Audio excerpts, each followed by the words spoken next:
This man spent 404 days crafting 39 wooden keys, each carefully carved to unlock the 15 gates standing between him and freedom. He was on the verge of a successful escape until he hit one obstacle, an electric gate. No matter how perfect the key, it couldn't open that. One day, Daniel was escorted to the prison dentist. That's when he made a crucial discovery. The button that controlled the electric gate was inside the guard's control room. He also noticed something else. The prison wall was under construction for a new watchtower. Daniel instantly knew this was their best chance to escape. Back in his cell, he found his room had once again been turned upside down in a search. Thankfully, his toothpaste was still there. Inside was his secret stash, the escape funds he'd smuggled in. There was no more time to hesitate. It just so happened that day was Christmas. Most of the guards had gone home for the holidays, leaving the prison poorly manned. At midnight, the escape team changed into pre-prepared outfits and swiftly unlocked one gate after another, hiding once again in a utility closet next to the stairwell. But bad luck struck. The night shift guard had a stomach bug and clogged the toilet.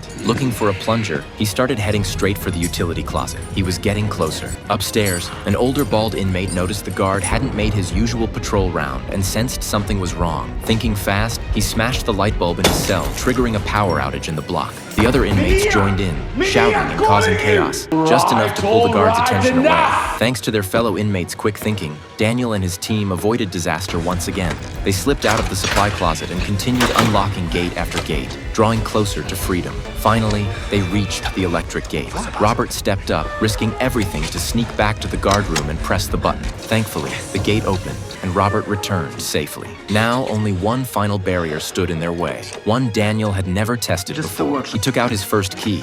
It didn't work. The second, still nothing. Daniel tried all 39 keys. The door remained stubbornly shut. That was the breaking point. Desperation, helplessness, and fury came crashing down on him all at once. Was all his suffering and patience over these 404 days going to end in failure, right here? Trying to stay level-headed, Daniel said, "Let's go back." But Robert had already snapped. He shouted that he'd rather be gunned down than return to that cell.